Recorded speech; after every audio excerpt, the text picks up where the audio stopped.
Je déclare ouverte la 9865e séance du Conseil de sécurité. Voilà l'ordre du jour provisoire pour cette réunion. La situation concernant la République démocratique du Congo. L'ordre du jour est adopté.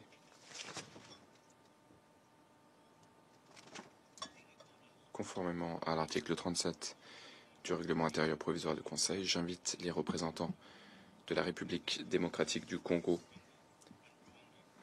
de l'Angola et du Rwanda à participer à cette réunion. Il en est ainsi décidé. Le Conseil de sécurité va maintenant entamer l'examen du point 2 à l'ordre du jour. Les membres du Conseil sont saisis du document S 2025-108. Il s'agit du texte d'un projet de résolution soumis par la France. Le Conseil est prêt à voter sur le projet de résolution.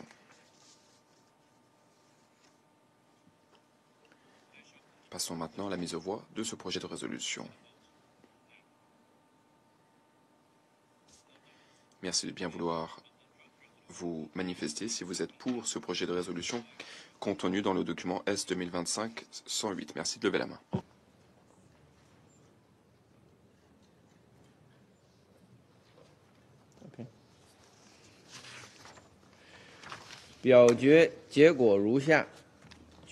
Voilà les résultats.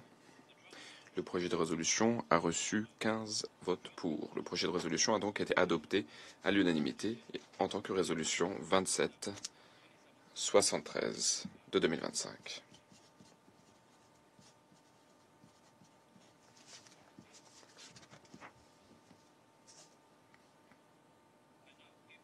Je donne maintenant la parole aux membres du Conseil qui souhaitent se prononcer après le vote. Et je donne la parole à la France.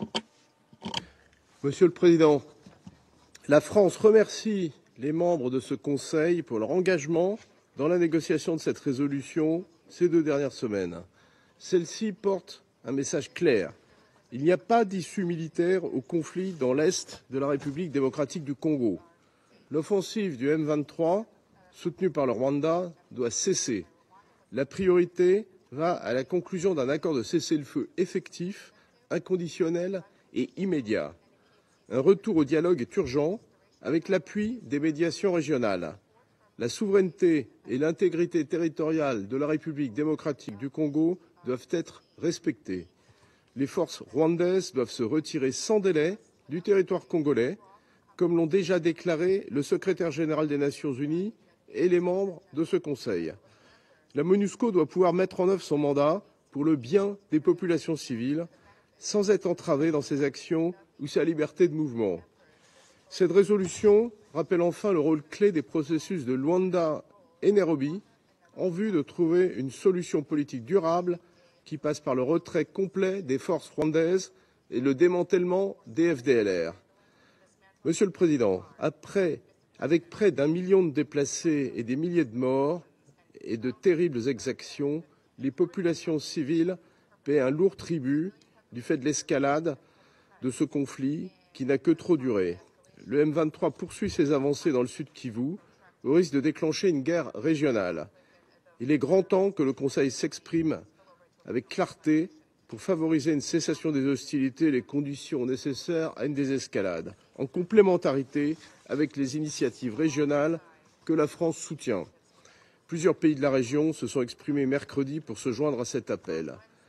Pour terminer, je me félicite que le Conseil de sécurité se soit montré à la hauteur de cette responsabilité. Il est regrettable de cette responsabilité. Je vous remercie. Je remercie la France. Je donne la parole à l'Algérie.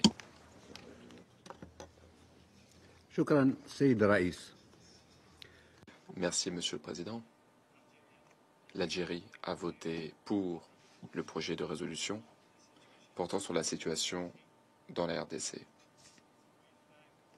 Nous remercions le porte-plume des efforts déployés. Nous remercions les membres du Conseil d'avoir contribué au consensus. Ma délégation a participé au consensus. nous avons formulé des commentaires concernant certaines dispositions pendant la négociation. Monsieur le Président, l'Algérie est gravement préoccupée par la situation dans l'est de la RDC.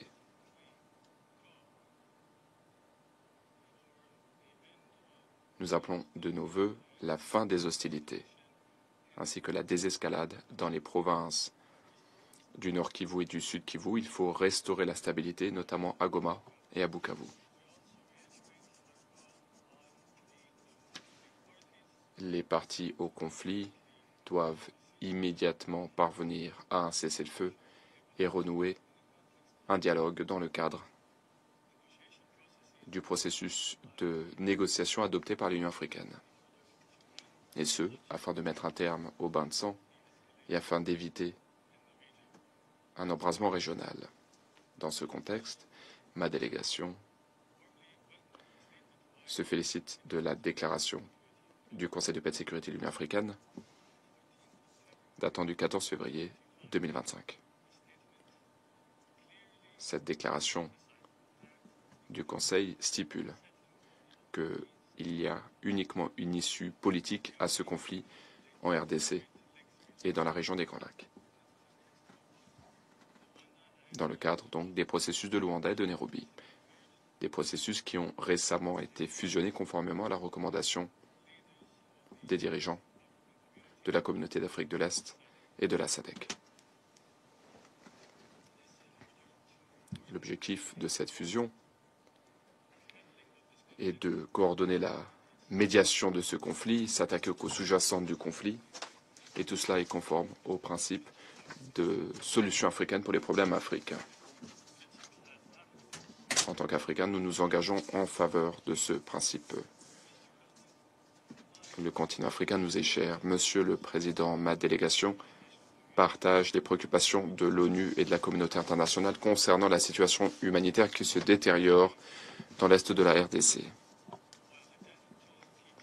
Le bilan humain continue de se creuser. 3000 décès à ce jour depuis le mois dernier, ainsi qu'un nombre sans précédent de personnes déplacées à l'intérieur du pays. 1,5 million de personnes déplacées. Il y a également la propagation des maladies, la décomposition des corps, l'absence de services de soins de santé. Dans ce contexte, nous exhortons les parties à faciliter l'accès à l'aide humanitaire pour les populations touchées. Il est nécessaire d'ouvrir des couloirs humanitaires, de réouvrir les aéroports pour faciliter l'accès à l'aide humanitaire et pour atténuer l'impact de la crise sur les populations de la région. Monsieur le Président, l'Algérie exhorte toutes les parties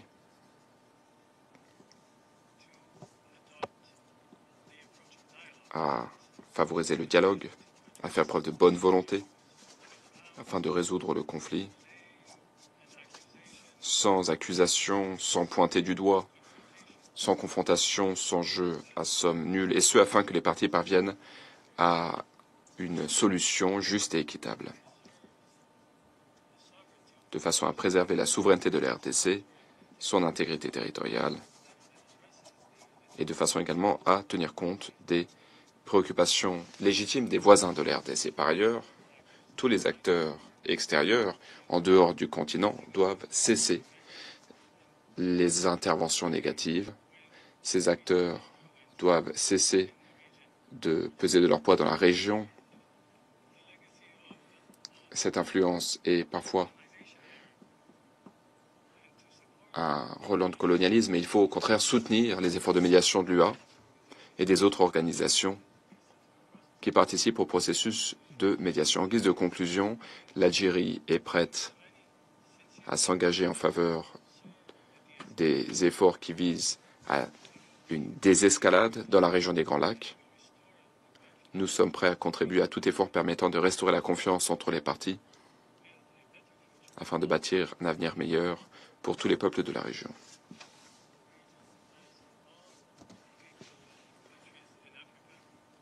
Cette région, comme le reste de l'Afrique et du monde, cette région aspire à la coexistence pacifique et à la prospérité. Elle souhaite pouvoir bénéficier de ces ressources naturelles qui constituent une bénédiction pour ces populations. Ces populations aspirent également à la coopération, à faire face, à lutter contre toutes les tentatives de pillage de la part de quelque acteur que ce soit.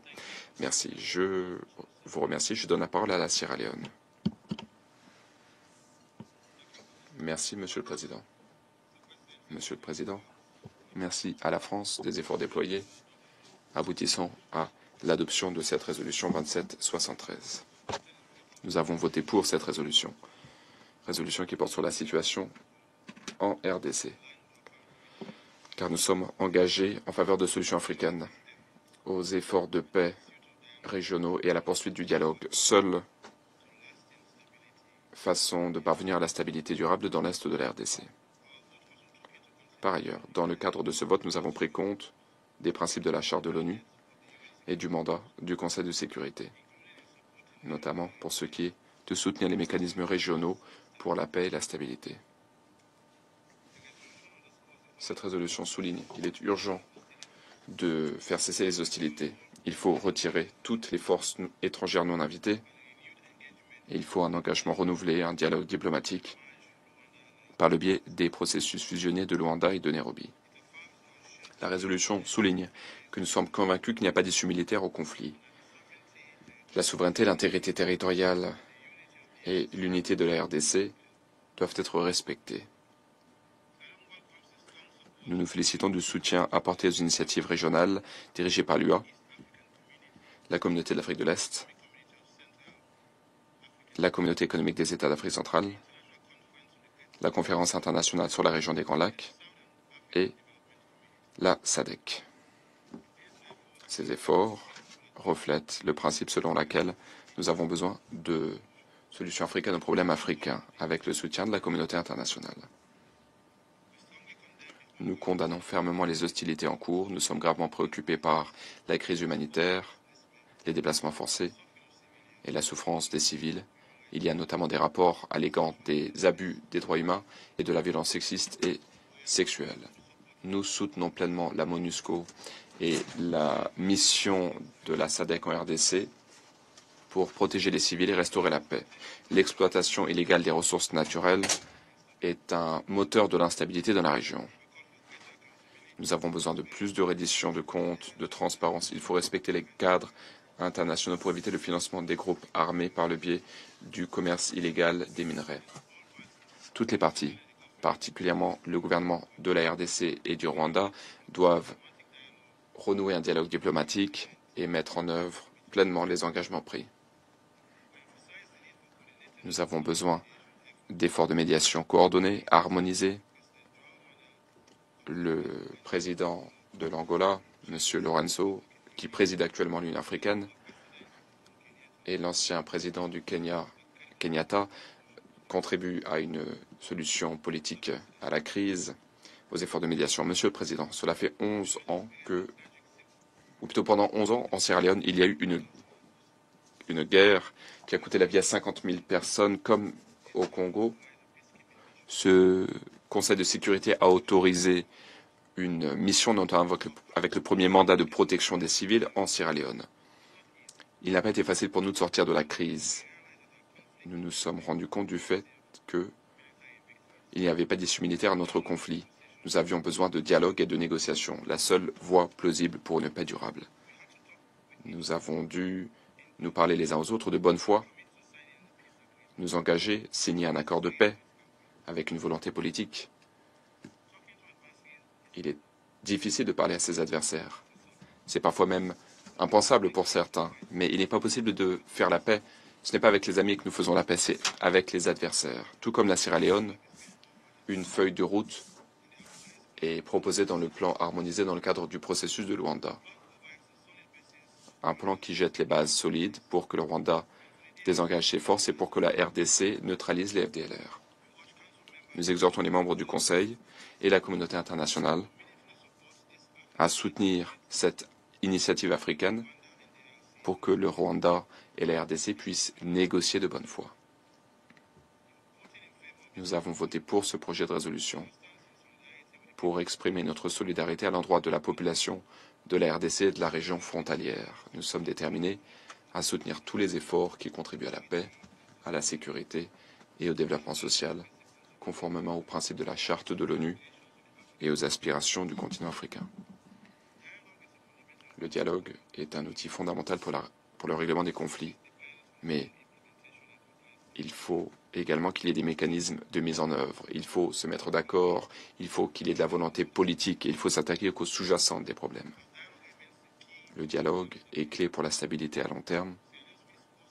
Le processus de paix de la Sierra Leone montre que lorsqu'un accord de paix est bien structuré, soutenu par la communauté internationale, eh bien, cela peut transformer un pays en proie à la guerre en un exemple pour la RDC.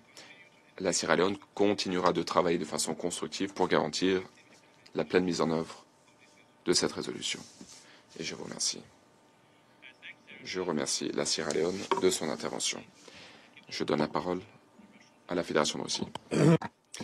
Monsieur le Président, la Fédération russe de Russie a appuyé le projet de résolution préparé par la France du fait de la dégradation de la situation dans l'Est de la RDC. Il s'agit d'une décision importante pour tous, mais surtout pour la population civile congolaise.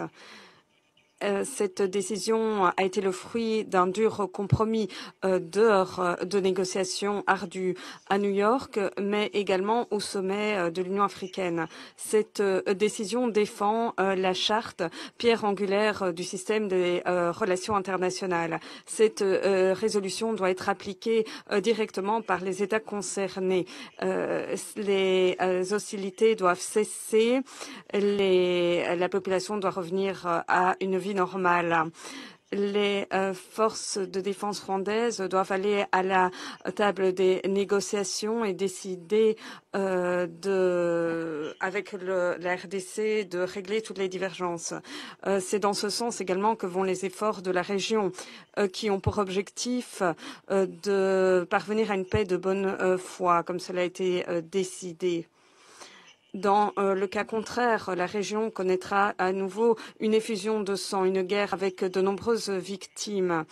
Il ne faut donc pas répéter les erreurs du passé ni répéter l'histoire. Merci.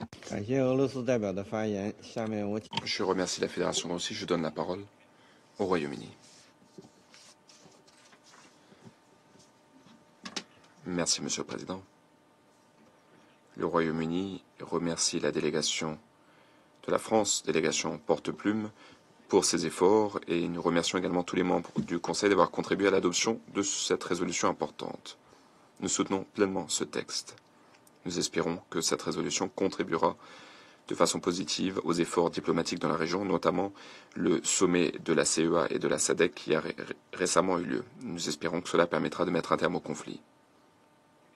Nos ministres ne ménagent aucun effort pour soutenir un dénouement politique au conflit, car il n'y a pas d'issue militaire.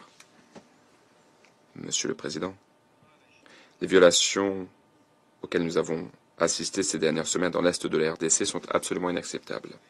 Cette résolution, aujourd'hui, envoie un message clair. Ces violations doivent cesser. Toutes les parties doivent s'engager sur la voie du processus politique dirigé par l'Afrique. Cette résolution stipule que nous avons besoin d'un cessez-le-feu, ainsi que du retrait du M23 des villes de Goma et de Bukavu. Nous exhortons fortement le M23 à cesser immédiatement les hostilités.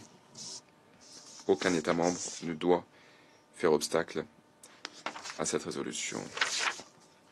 La résolution stipule également que le droit international humanitaire doit être respecté et qu'il faut également respecter le mandat de la MONUSCO.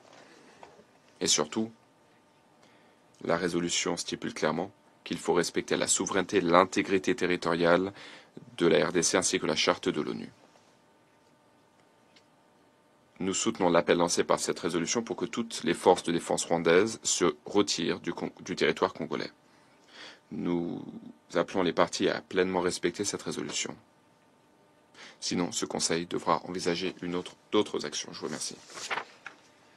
Je remercie le représentant du Royaume-Uni et je donne la parole au Panama. Merci beaucoup, Monsieur le Président.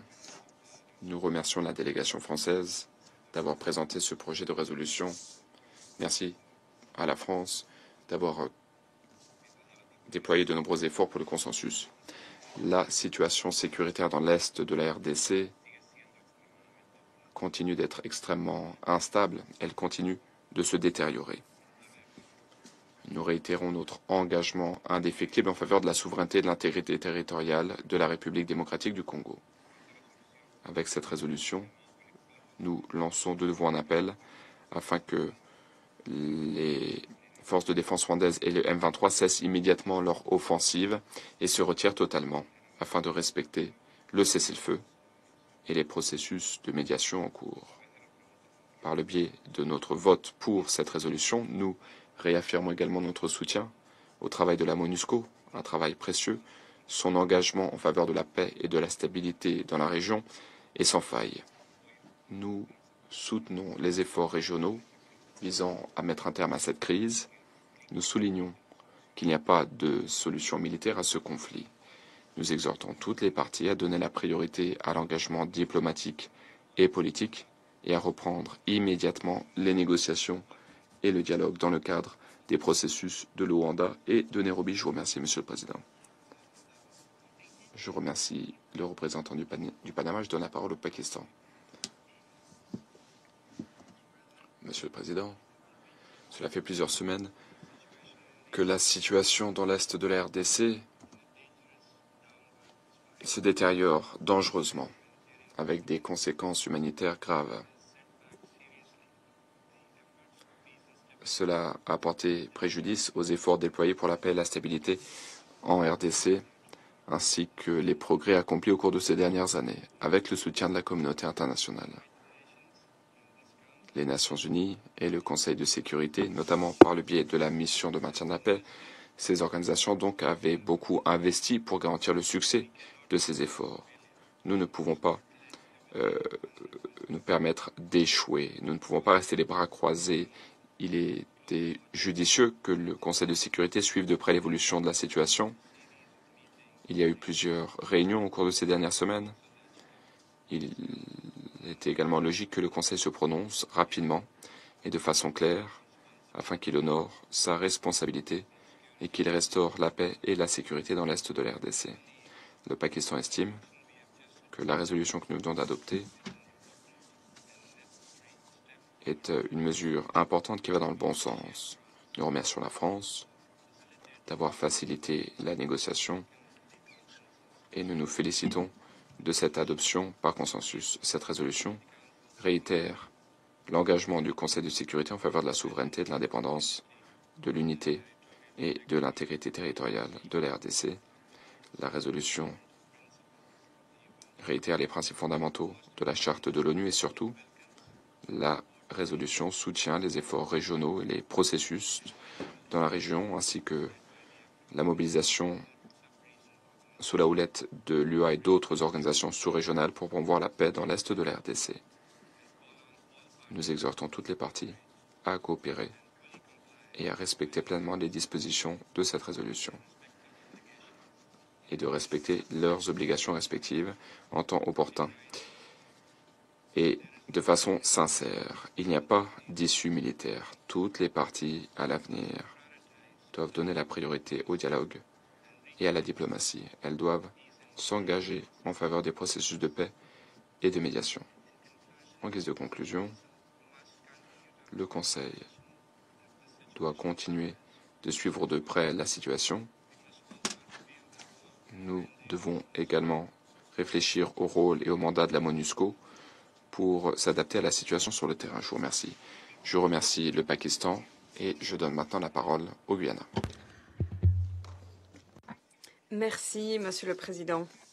Le Guyana se félicite de l'adoption de la résolution sur la situation en République démocratique du Congo et de la riposte ferme du Conseil de sécurité face à la crise qui prévaut dans l'est de la RDC. Nous remercions la France, délégation porte-plume, de ses efforts qui ont abouti à l'adoption de ce projet de résolution pour lequel nous avons voté, en espérant que la décision prise aujourd'hui par le Conseil de sécurité imprimera un élan positif aux efforts de la région afin de décréter un cessez-le-feu, d'éviter une nouvelle escalade et de parvenir à une solution politique durable à ce conflit vieux de décennies. Nous exigeons à nouveau du M23 qu'il cesse les hostilités et que le Rwanda retire ses forces du territoire de la RDC. De même, nous appelons à nouveau la RDC à couper tous les liens avec et à neutraliser les FDLR. Nous appelons tous les pays à honorer leurs engagements au titre des processus de Luanda et de Nairobi, à respecter les décisions du Conseil de paix et de sécurité de l'Union africaine, à accorder la priorité au dialogue et au bien-être de leurs citoyens pour parvenir à la paix et à la fin du conflit.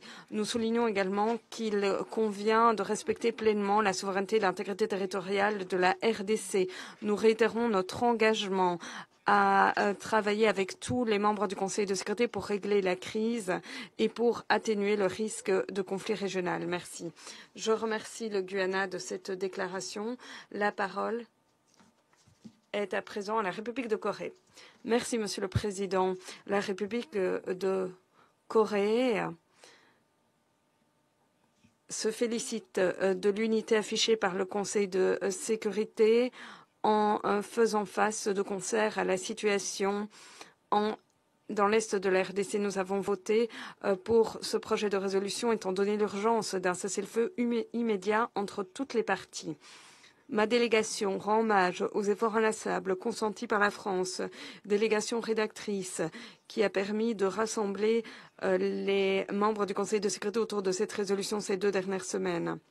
Alors que la situation est au bord d'une guerre régionale, il ne peut y avoir de solution militaire au conflit. Nous exhortons la RDC et le Rwanda à, de toute urgence, reprendre le dialogue politique. La résolution adoptée aujourd'hui appuie les efforts de l'UA, de la CEA et de la SADC, de la CAE et de la SADC à cet égard. Les actions concertées de ces acteurs sont essentielles afin de rétablir la paix et la stabilité dans l'Est de la RDC. Merci. Je remercie la République de Corée et je cède la parole à la Somalie. Merci, Monsieur le Président. La Somalie a voté pour cette résolution. À cet égard, je voudrais mettre en lumière les points suivants. Ma délégation partage les vives préoccupations exprimées par les membres du Conseil de sécurité à l'égard de la situation qui sévit dans l'Est de la RDC. Les conditions de sécurité, la situation humanitaire qui se dégrade et les incidences sur la population civile nous alarment. À notre tour, nous appelons à un cessez-le-feu immédiat et inconditionnel, à la cessation des hostilités, au retrait immédiat de toutes les forces étrangères et de tous les groupes armés opérant en RDC. L'expérience nous a enseigné que faire taire les armes en Afrique ne passe pas par le fait de pointer le doigt envers quelqu'un ou encore de se rejeter la faute. Nous pensons que des solutions durables découlent d'un dialogue inclusif, de la coopération régionale au lieu d'adopter des mesures qui pourraient compliquer les initiatives de paix existantes. En tant que membre africain du Conseil de sécurité, il nous incombe d'essayer de rapprocher les points de vue du Conseil de sécurité et les positions communes africaines sur les questions intéressant notre continent.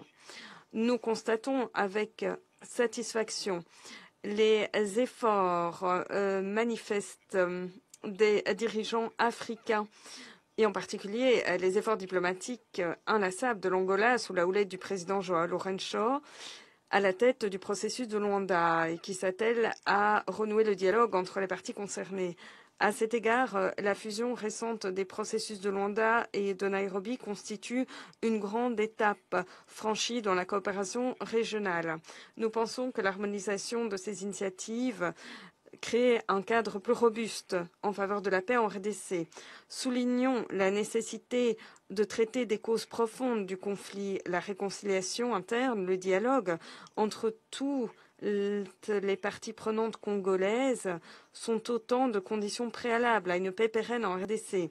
Cependant, pour que toutes ces initiatives aboutissent, elles nécessitent un soutien et assez de latitude pour prendre leur essor. Les dirigeants de la CAE et de la SADC, dans un communiqué conjoint entériné par les chefs d'État et de gouvernement du Conseil de paix et de sécurité de l'Union africaine, ont souligné que le dialogue politique et les approches non militaires étaient les piliers fondamentaux d'une paix durable. L'application de ces engagements a déjà commencé, en particulier les chefs de la défense des États membres de la communauté de l'Afrique de l'Est viennent de terminer leur délibération sur les conditions de sécurité dans l'Est de la RDC et leurs conclusions viendront guider une réunion conjointe de la communauté de l'Afrique de l'Est et de la SADC qui devrait se tenir à Dar es Salaam le 24 février. Dès lors, nous sommes d'avis que le Conseil de sécurité devrait appuyer davantage tous ces efforts et veiller à ce que l'action de la communauté internationale soit en phase avec les initiatives pilotées par l'Afrique et les renforce. En guise de conclusion, la voie vers la paix durable en RDC doit être jalonnée d'un engagement en faveur d'un dialogue au sein de la RDC avec les acteurs régionaux. Ma délégation exprime sa solidarité sans faille avec la population de la RDC. Nous continuerons de respecter la souveraineté, l'intégrité territoriale et l'unité de la République démocratique du Congo. Merci. Je remercie la Somalie de cette déclaration. La parole est aux États-Unis. Merci, Monsieur le Président. Nous remercions la France d'avoir présidé les négociations sur cette résolution qui est le reflet de la situation qui prévaut en RDC. Il s'agit d'une première étape vers la reddition de comptes pour le M23 et pour la progression des forces rwandaises. Cette semaine, nous avons décrété des sanctions contre James Kabarebe, le ministre d'État chargé de l'intégration régionale, et Lawrence Kanyuka Kingston, porte-parole du M23 AFC, ainsi que deux sociétés détenues par M. Kanyuka. Ces actions démontrent notre détermination à demander à ces personnes qui permettent les activités déstabilisatrices du M23 et des forces rwandaises de rendre des comptes, ce qui déstabilise la situation dans l'est de la RDC. Nous applaudissons les actions similaires prises par d'autres États afin de ramener le Rwanda autour de la table des négociations et de mettre un terme aux violences. Une fois de plus, nous exhortons les membres du Conseil de sécurité à prendre des mesures afin de désigner de nouvelles personnes au sein du comité 1533. Nous appuyons les processus pilotés par l'Union africaine ou par l'Afrique afin de régler la crise dans l'est de la RDC, car les acteurs africains ont tout intérêt à éviter un embrasement de la région des Grands Lacs. Toutefois, ces processus ne doivent pas empêcher une riposte robuste et rapide du Conseil de sécurité. Nous devons nous exprimer et agir de façon unie afin de trouver une issue à la crise. Merci. Je remercie les États-Unis de cette déclaration. À présent, je souhaite prononcer une déclaration en ma qualité de représentant de la Chine. Depuis le début de l'escalade récente dans l'est de la RDC, ce conflit qui dure depuis des semaines a cristallisé l'attention de la communauté internationale. Après avoir capturé Goma, le M23, qui a défié les appels au cessez-le-feu et en violant ses propres engagements en faveur d'un cessez-le-feu, s'est emparé de Bukavu et d'autres localités, créant une nouvelle escalade dans l'est de la RDC et faisant monter les risques d'un embrasement de la région. Le Conseil de sécurité, par le biais de la résolution qui vient d'être adoptée, exige du M23 de se retirer immédiatement des zones qu'il occupe et de cesser les hostilités, ce qui répond aux attentes de la communauté internationale et des pays de la région en faveur de la cessation des hostilités. Et c'est ainsi également que le Conseil de sécurité doit s'acquitter de ses responsabilités. Voilà pourquoi nous avons voté pour ce projet de résolution. Et nous nous félicitons de l'adoption à l'unanimité de ce projet de résolution par le Conseil de sécurité. Chers collègues, la situation qui sévit dans l'Est de la RDC continue de se dégrader. Nous attendons des parties qu'elles entendent le message de la communauté internationale et du Conseil de sécurité en cessant immédiatement toutes les hostilités, en se gardant de toute mesure susceptible d'exacerber les tensions. La Chine réitère son ferme appui à régler les problèmes africains par des solutions africaines. Les résolutions du Conseil de sécurité, selon nous, devraient appuyer les processus régionaux afin de créer des synergies avec les efforts de médiation à l'échelle régionale. Toutes les parties concernées doivent faire montre de bonne foi face aux initiatives de paix régionales et doivent s'engager à régler leurs différends par le biais de la diplomatie et du dialogue. La RDC, le Rwanda sont des pays voisins et dès lors leurs divergences et les tensions qui existent, selon nous, peuvent être réglées. Mais les deux parties doivent démontrer leur volonté de retourner à la table des négociations sans tarder. La région des Grands Lacs en est à un moment crucial de son histoire. Il en va de notre responsabilité commune de nous tenir du côté de la paix. Nous appuyons la défense par la RDC de son intégrité territoriale et de sa souveraineté et nous souhaitons travailler aux côtés de la communauté internationale jusqu'à la cessation des combats et un apaisement de la situation. Merci. Je reprends mes fonctions de président du Conseil de sécurité. Je donne à présent la parole au représentant de la République démocratique du Congo. Merci, Monsieur le Président. Monsieur le Président, je ne lirai pas in extenso le texte que j'ai préparé pour la circonstance. Pour des raisons évidentes, les choses se sont beaucoup plus accélérées, que mon texte est presque dépassé.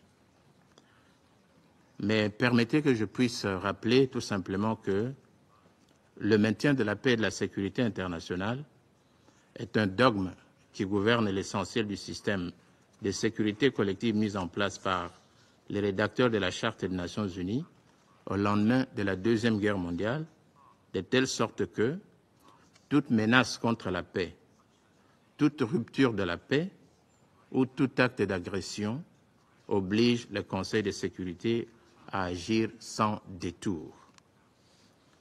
L'invasion par les forces de défense du Rwanda, RDF, et leur supplétif AFC M23 des provinces congolaises du Nord et du Sud Kivu, en général, et la prise brutale, le 27 janvier 2025, de la ville de Goma, ont poussé mon gouvernement qui, par la voix de son Excellence, Madame Thérèse Kayikwamba Wagner, ministre d'État, ministre des Affaires étrangères, coopération internationale et francophonie, s'est adressé à ce Conseil à 3 reprises en l'espace de 3 semaines seulement.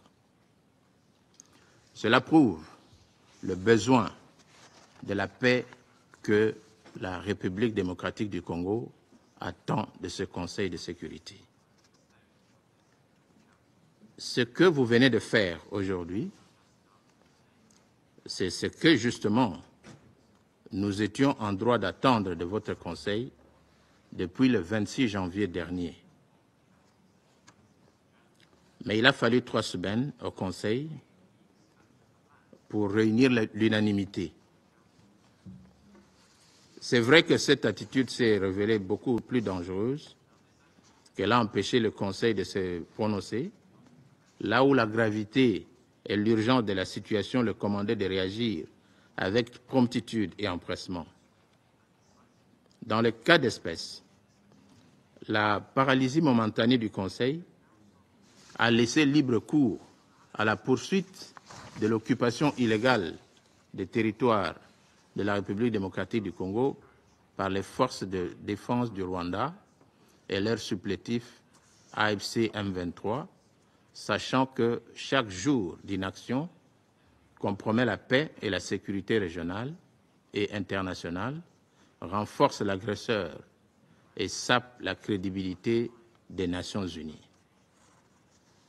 Monsieur le Président, le coût humain est connu de tout le monde. je ne vais pas le rappeler ici, l'horreur que vivent les populations congolaises de la partie orientale de notre pays est connue de tout le monde. Nous l'avons répété plus que 3 fois ici, mais ce que je voudrais dire, c'est que, comme on le constate, il a fallu beaucoup de temps au Conseil pour réunir le consensus, certes. Mais le Conseil a fait preuve de dépassement. Et je voudrais pour cela, au nom du gouvernement de la République démocratique du Congo, de toutes les filles et fils de la République démocratique du Congo, en particulier ceux de Bunagana à Kamanyola, en passant par Goma, Sake, Minova, Nyabibwe, Calais, Kavumu et Bukavu. Je voudrais donc remercier tous les membres du Conseil indistinctement, et plus particulièrement les A3+1 pour leur précieuse contribution sans laquelle cette résolution n'aurait pu être adoptée à l'unanimité. À vous tous, honorables membres du Conseil, au P5 et particulièrement à la France, pays détenteur de la plume, aux États-Unis en particulier d'Amérique, initiateurs des sanctions contre les autorités rwandaises et les autorités du M23, nous disons infiniment merci. Notre vœu le plus ardent est que cette résolution soit mise en œuvre sans délai pour donner du répit aux populations congolaises des zones occupées qui sont, eux, en train de payer les lourds tributs de cette aventure militaire sur le territoire congolais. Je vous remercie.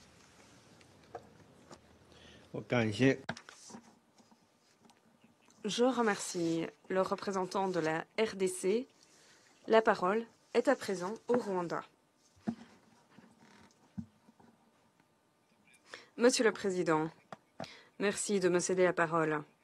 Je vous félicite une fois de plus à l'occasion de votre présidence avisée du Conseil de sécurité.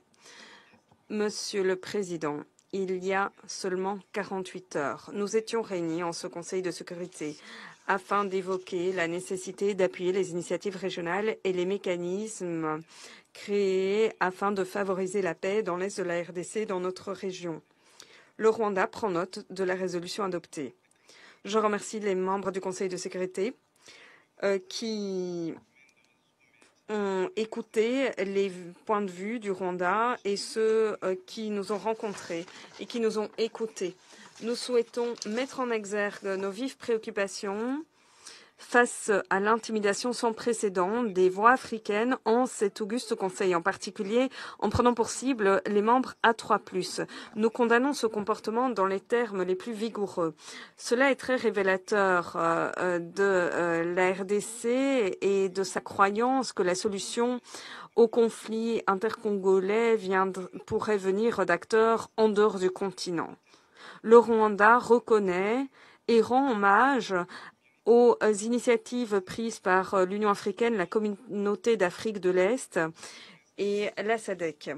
Monsieur le Président, depuis la séance de mercredi, le Rwanda est ravi d'informer le Conseil de sécurité qu'aujourd'hui, le 21 février, les chefs de défense de la CAE se sont réunis à Nairobi à la suite du document conjoint du sommet de CAE-SADC.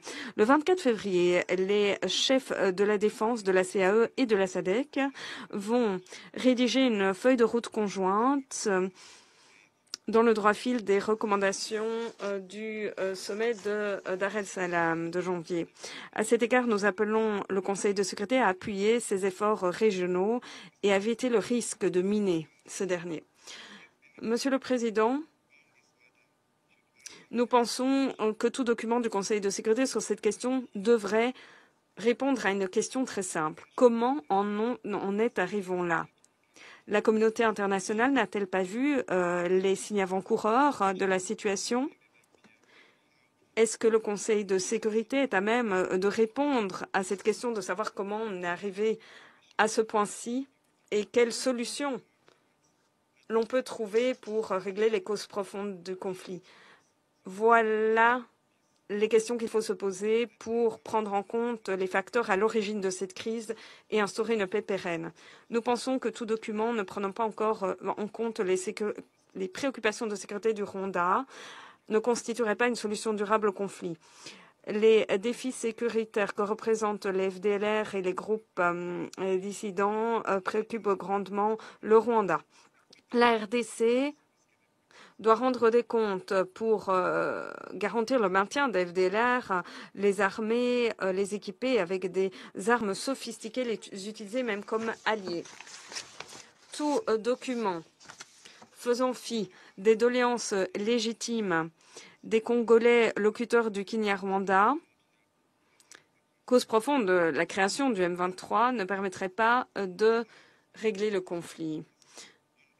Nous nous inquiétons du fait que l'on met seulement l'accent sur le M23 et que l'on tait les très graves violations humanitaires dans différentes parties de la RDC, notamment les massacres, les viols par la Codeco, dans l'Ituri, par les ADF et par d'autres groupes dans ces zones, et dans le nord et le sud Kivu.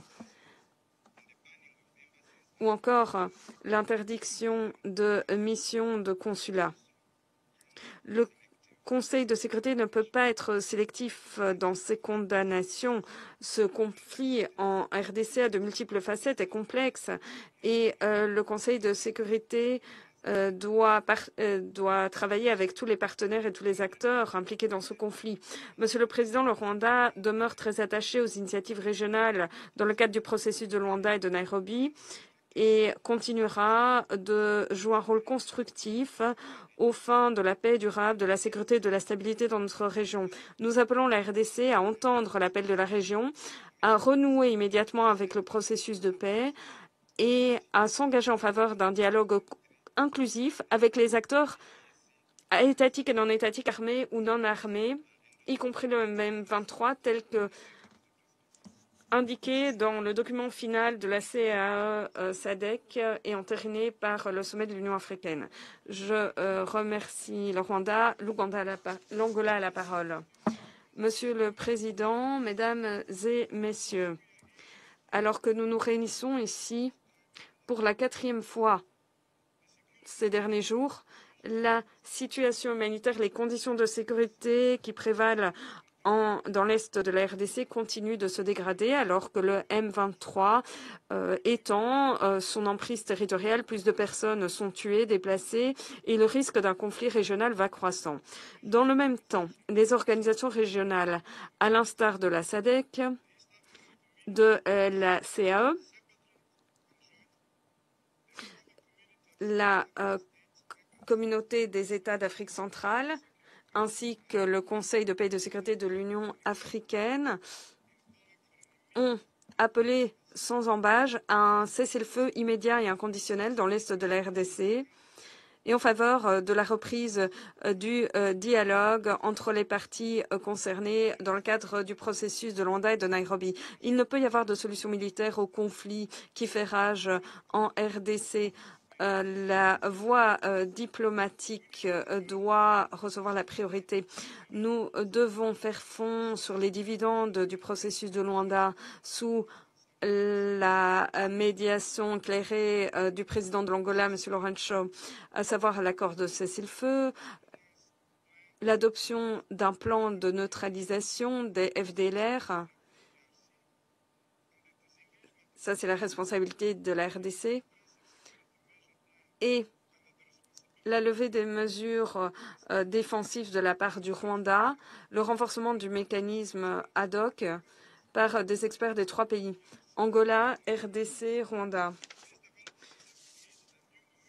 Ces événements ont redonné un élan au processus de Luanda et de Nairobi face aux différents groupes armés qui opèrent en RDC, notamment le M23. Le strict respect du cessez-le-feu conclu entre les parties, la cessation immédiate des hostilités sont essentielles à la création d'un climat politique propice à une solution politique dans le cadre du processus de Luanda et de Nairobi. Nous nous félicitons de l'adoption du projet de résolution aujourd'hui. Étape cruciale dans la bonne direction, car cela ouvre la voie à la concrétisation des mesures qu'ont appelées de leur vœu la communauté internationale, les acteurs africains, cessez-le-feu, cessation des hostilités, retour immédiat et inconditionnel à la table des négociations dans le cadre des processus de Luanda et de Nairobi, appui aux efforts régionaux et aux initiatives de la région dans le cadre de solutions africaines aux problèmes africains. Le Conseil de sécurité se doit d'aider la population et le gouvernement de la RDC à réaliser ses aspirations en agissant rapidement et de façon déterminée pour prévenir une escalade du conflit et en promouvoir un règlement pacifique. Tout retard dans l'adoption de résolutions en appui à des solutions africaines aux problèmes africains aurait renforcé les risques. Il s'agissait en effet d'une responsabilité du Conseil de sécurité au titre de la charte, le maintien de la paix et de la sécurité internationale. Il faut sauver des vies, arrêter les fusions de sang d'innocents, notamment personnes âgées, femmes, enfants, ouvrir des couloirs humanitaires et en garantir l'accès sans entrave. Nous appelons le Concert des Nations et le Conseil de sécurité à continuer d'appuyer les initiatives régionales afin de resserrer la coordination, l'harmonisation, afin de renforcer la complémentarité entre les processus de Luanda et de Nairobi pour promouvoir des solutions pilotées par les Africains aux problèmes africains. Nous continuons de rendre hommage à la MONUSCO comme partenaire fiable dans nos efforts en faveur de la paix et de la stabilité dans l'Est de la RDC. En tant que président de l'Union africaine, son Excellence le président angolais, M. Lourenço, se penche sur les différents problèmes de paix et de sécurité en Afrique afin de contribuer à la prévention des conflits, à leur règlement et à leur gestion, tout en accordant une attention toute particulière à la situation qui prévaut dans l'Est de la RDC. Merci. Je remercie le représentant de l'Angola. Il n'y a plus de noms inscrits sur la liste des orateurs. La séance est levée.